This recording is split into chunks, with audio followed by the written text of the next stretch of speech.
बेटा आज का जो हमारा टॉपिक है वो है इग्लिनोइड्स। बेटा हम प्रोटिस्टस पढ़ रहे हैं। प्रोटिस्टा में हमने पढ़ा था क्लासिफिकेशन ऑफ प्रोटिस्टस। तो फर्स्ट था फोटोसिंथेटिक प्रोटिस्टस। तो फोटोसिंथेटिक प्रोटिस्टस को हमने डिवाइड किया था 3 ग्रुप्स में। फर्स्ट था डाइनोफ्लाजेलेटस जो हमने पढ़ा है। इसके बाद बेटा हमने पढ़ा है diatoms and now third group is the euglenoids. बेटा it divides belongs to the group Iglinophyta. U means true and glean means eyeball, which possess eyeball, eye-like structure. Hence, they have been called as iglinoids. But this iglinoid is the most interesting group of protists or organisms. But ये most interesting group है organisms का, which shares the characters of both plants and animals. इसमें character दो तरह के पाए जाते हैं। प्लांट्स के कैरेक्टर भी इसमें पाए जाते हैं और एनिमल के कैरेक्टर भी पाए जाते हैं। क्योंकि ऑलरेडी हमने पढ़ा था drawbacks of two kingdom classification. But इसकी जनरल कैरेक्टर्स क्या है? This group includes the unicellular organisms which are flagellated. That is the flagella is present and the organisms are unicellular. और बेटा इसका जो इंपॉर्टेंट कैरेक्टर है वो है दे आकर mostly in fresh water. Fresh water में पाए जाते हैं। इसके अलावा कुछ स्पीशीज ऐसे भी होते हैं जो बहुत सारे हैबिटेट्स में पाए जाते हैं, लेकिन generally this group occurs in fresh water. इसका पहला कैरेक्टर है that is the euglenoids are unicellular, they are flagellated and they occur in fresh water. इसका जो दूसरा कैरेक्टर है वो है unique character, that is they are devoid of cell wall, that is they lack cell wall. Cell wall is absent. यहाँ पे cell wall नहीं होती। But in the absence of cell wall they resemble with plant these animals. यहाँ पे important character है कि इनका cell wall जो है वो नहीं होता है। जब इनके cell wall absent है तो इससे यहाँ पे इनकी resemblance होती है किससे? animals के साथ। But their body is covered by thin and flexible material. उनकी जो body होती है इसमें थिन मटेरियल होता है और फ्लेक्सिबल मटेरियल होता है। फ्लेक्सिबिलिटी पाई जाती है and this material, this body is covered by thin and flexible material that is called as periplast और पेलिकल। पेरिप्लास्ट और पेलिकल इनकी जो बॉडी होती है, जो सेल वॉल होती है वो एब्सेंट होती है। That body is covered with a pellicle और विथ अ पेरिप्लास्ट।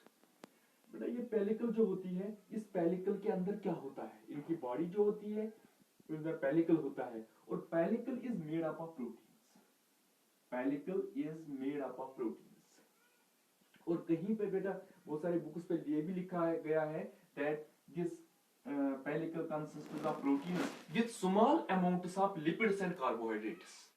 प्रोटीन्स के साथ साथ पेलिकल में लिपिड्स और कार्बोहाइड्रेट्स भी पाए जाते हैं, लेकिन उनकी जो क्वांटिटी होती है वो बहुत कम होती है। यानी कि it is mostly made up of protein. ज्यादातर ये प्रोटीन्स का बना होता है। बेटा ये जो पेलिकल होती है इसमें ओब्लिक बट पैरेलल स्ट्रिप्स होते हैं। यानी कि बेटा ये स्ट्रक्चर है हमारी, यहाँ पे इग्लिना की स्ट्रक्चर है, इसमें ऐसे स्ट्रिप्स होते हैं, ऐसे स्ट्रिप्स होते हैं, ये पैरेलल स्ट्रिप्स होते हैं और इन स्ट्रिप्स को नाम दिया गया है मायोनीम्स। इनको नाम दिया गया है मायोनीम्स। मायोनीम्स इसमें बॉडी में पैरेलल स्ट्रिप्स होते हैं, that parallel strips are called as myonemes. बेटा फ्लैजिला जो है, फ्लैजिला प्रेजेंट, क्योंकि हमने पहले ही पढ़ा था इसके कैरेक्टर में, दे आर फ्लैजिलेटेड, तो फ्लैजिला प्रेजेंट है। और ये जो फ्लैजिला होता है ये बेटा इसके एंटीरियर एंड, जो उसका फ्रंट वाला एंड जो होता है यहीं पर फ्लैजिला होता है, दैट इज द फ्लैजिला। बेटा यहां से ऑरिजिनेट होता है ये फ्लैजिला। यहां पे आप देखिए, यहां पे देखिए बेटा ये इनका फ्लैजिला होता है। But this flagella mostly occurs from the anterior and. कहां पे? एंटीरियर एंड पे ये पाया जाता है। और बेटा कहीं पे लिखा है कि इसमें बहुत दो फ्लैजिला होते हैं, लेकिन ज्यादातर बुक्स पे यही लिखा गया है कि इनमें फ्लैजिला प्रेजेंट होता है, जो हमने दिखाया यहाँ पे ये फ्लैजिला। बेटा ये जो रूट, यहां से फ्लैजिला ऑरिजिनेट होता है। Root of the flagella bear a small swelling, वहां पे स्मॉल स्वेलिंग होती है। ये फ्लैजिला है, इसके बेस में स्मॉल स्वेलिंग होती है। That is called as paraflagellar body. इसको नाम दिया गया है पैराफ्लैजुलर बॉडी। यहां पे स्मॉल स्वेलिंग होती है, जहां पे फ्लैजुला ऑरिजिनेट होता है, तो वहां पे क्या होती है, small swelling, and this small swelling is called as paraflagellar body. Paraflagellar body. बेटा जो सेल्स होते हैं एट द एंटीरियर एंड, जो फ्रंट एंड होता है इन सेल्स का, वहां पे क्या होता है, स्मॉल स्वेलिंग होती है, स्मॉल ओपनिंग होती है। Cells at the anterior end, front end जो होता है सेल का, वहां पे होता है माउथ, ओपनिंग होती है, that is called as mouth. बेटा ये यहाँ पे माउथ है, यहाँ पे ओपनिंग है, सेल के जो सेल का जो फ्रंट एंड है वहां पे ओपनिंग होती है, that is called as mouth. लेकिन माउथ को नाम दिया गया है साइटोसिटोम। फ्लैजुला में जो माउथ होता है, स्मॉल ओपनिंग होती है, इस ओपनिंग को नाम दिया गया है cytostome. That is they possess a mouth and opening is called as mouth. It is resembles with the mouth, and that mouth of flagella is called as cytocitome. बेटा इसके बाद क्या होता है, which leads into flask shaped cavity। यहाँ पे mouth होता है, बेटा माउथ के बाद स्मॉल फ्लास्क शेप्ड कैविटी होती है, ये है माउथ, इसके बाद फ्लास्क शेप्ड कैविटी होती है, and that flask shaped cavity is called as gullet. क्या कहते हैं इसको, gullet. Gullet is also called as, यानी कि माउथ के बाद जो पार्ट आता है, स्मॉल जो पार्ट आता है, फ्लास्क शेप्ड पार्ट आता है, दैट इज कॉल्ड एज गलट।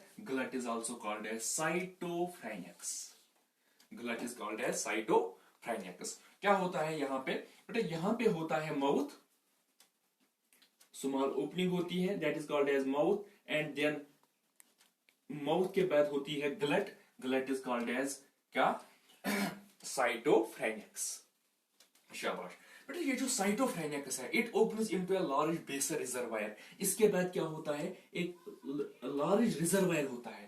पहले माउथ होता है, माउथ के बाद बेटा नेक लाइक स्ट्रक्चर जो हमारी है, यानी कि माउथ होता है, इसके बाद हमारा नेक होता है, माउथ इज कॉल्ड एज, शाबाश, this cytocitome, then neck like structure is called as cytopharynx, and then reservoir like structure, it opens into a reservoir, that reservoir is called as basal reservoir. It opens into a reservoir like stomach.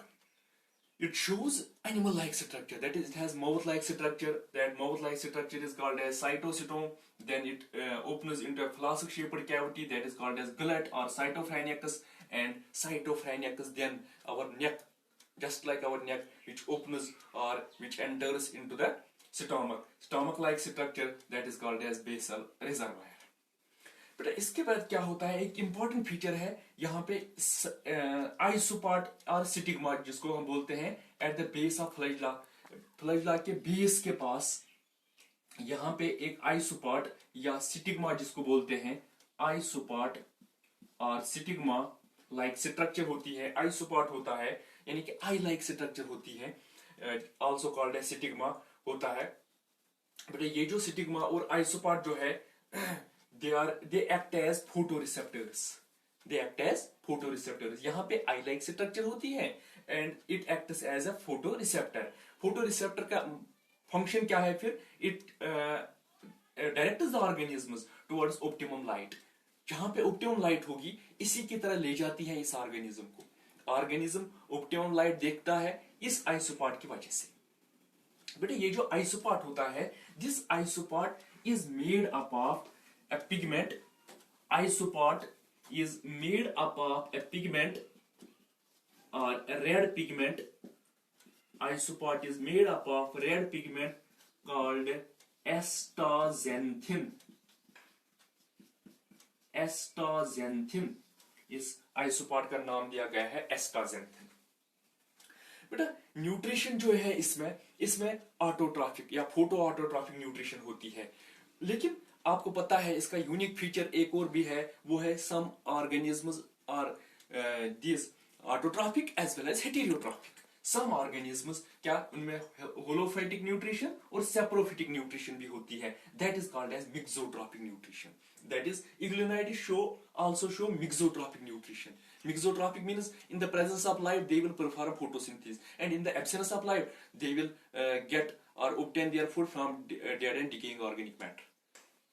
तो इसीलिए इस group को नाम दिया गया है mixotrophic. दे show mixotrophic nutrition. बेटा इसमें जो फोटोसिंथेटिक पिगमेंट्स जो होते हैं वो होते हैं chlorophyll A, chlorophyll B, beta carotene and xanthophylls. Beta carotene and xanthophylls, these are the photosynthetic pigments. बेटा यहाँ पे मैं आपको बताऊं कि इसकी जो फोटोसिंथेटिक पिगमेंट जो है वो क्या है, क्लोरोफिल ए, क्लोरोफिल बी, और मोस्टली बेटा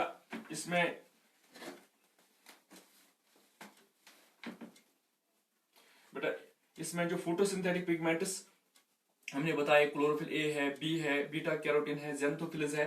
इसका जो रिजर्व फूड होता है बेटा, अहम जो होता है रिजर्व फूड, बेटा इसका जो रिजर्व फूड है वो रिजर्व फूड जो है इसका नाम दिया गया है paramylon. Paramylon, the reserve food is the paramylon. ये क्या होता है, 1,3 बीटा 1,3 ग्लूकान, ये होता है बीटा 1,3 ग्लूकान। क्या है इनका रिजर्व फूड जो है वो है होता है paramylon, that is called as paramylon. जिस तरह वहां पे ऑयल होता है या स्टार्च होता है, इसी तरह यहाँ का रिजर्व फूड जो है वो है पैरा एमाइलॉन।